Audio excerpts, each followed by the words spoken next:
David, clearly not the outcome you wanted in terms of a replay, but just give us your assessment, first of all, overall. Yeah, poor performance, below par, individually and as a team as well. And we have higher demands and expectations on ourselves performance-wise. I think we've picked a team which was fresh enough to produce a performance because a few of the players were not involved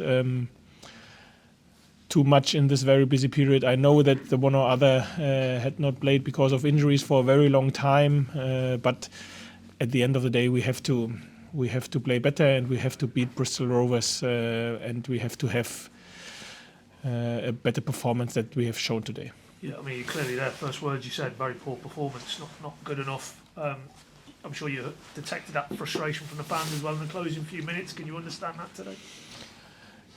Yeah, I said this more often. At the end of the day, we all together know that the players win the football matches, and this is what we haven't done today. But I'm the manager, and we all together know as well that I take the responsibility. So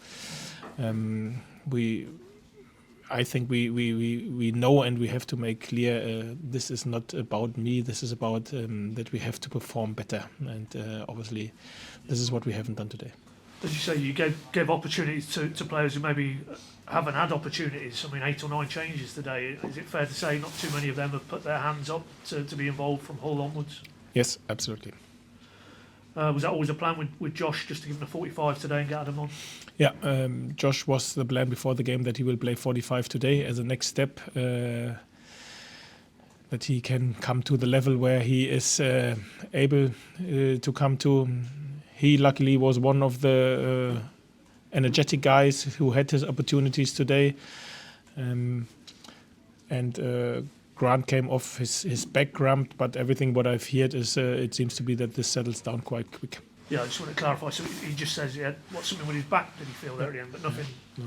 Yeah. It was without body contact, so only muscles in his back cramped, and as I said, I hear this will probably settle down quite quick. Just to clarify though, the ones you didn't use today, the likes of Kenny and Nunes, Sara, Ujo, that was just rested today, there was no issues there? Yeah, all of them we rested apart from Ujo. Ujo unfortunately pulled his hamstring and will be out for 6 weeks. But all the other guys we rested after this very busy period.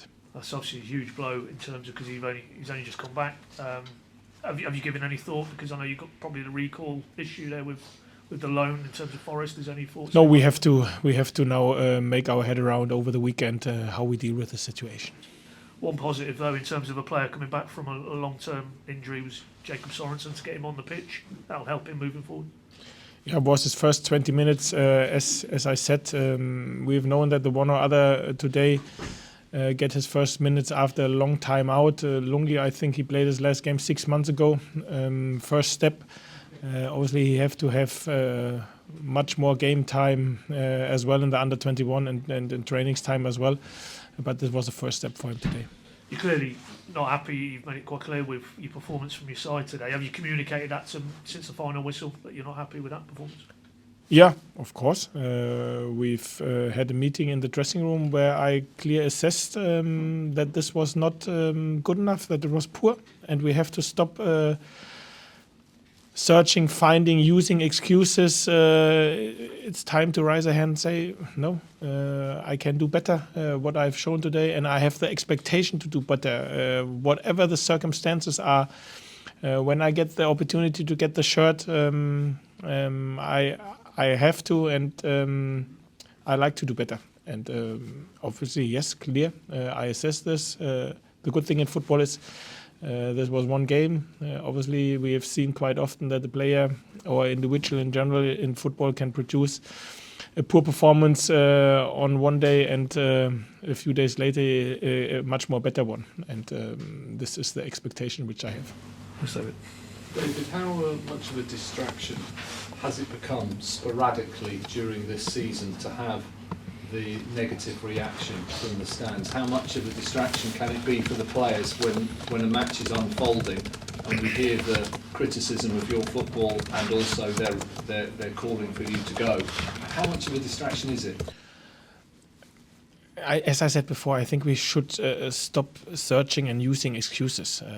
Whatever happens in the stands should not influence how I pass a ball for 5 yards, how I have a first touch. This should not influence my decision making on the pitch. It's more individually for me as a person that it is not nice, but it should not influence what a professional player does on the pitch in terms of the basics. And this is why I say, let's stop search and use excuses. Make sure you perform. And can I ask, it's a year since you were appointed, January the 6th, 2023, to now. How much progress do you feel the club has made, and how do you reflect on your performance over the last 12 months? Are you happy with the way the job's going? Yeah, listen, I think it's not as easy to judge on today's performance, which, as said, is poor. You will always get an honest answer from me. So I think there were the one or other individuals in this group which I think make big steps in the last 12 months. I think we generated a lot of money with transfer fees in the last summer window with the sales which we have done as well. And performance-wise, we had some very good performances in this 12 months and some performances which were below par, like today. And obviously, we have to make sure that we consistently perform on a higher level, on a better level. And this is what we are pushing for and what we are working for. And can I just ask you about a young player who you've obviously seen a lot of potential in? Has made a mistake today, Kellen Fisher, for their goal. How do you, as a group, as a manager, sort of react to that and protect him in the circumstances from the criticism he's likely to get? Yeah, but to be fair, I think this is maybe the last situation which I really have in my head when I look back on this game. There were a lot of other situations where I really say we have to do better. Obviously, Kellen is a smart guy, an intelligent guy. He know how to judge his performance and this situation as well. He will learn from this mistake. But this is not the big issue for us this moment. Thanks, David. Thank you. Thanks, everybody.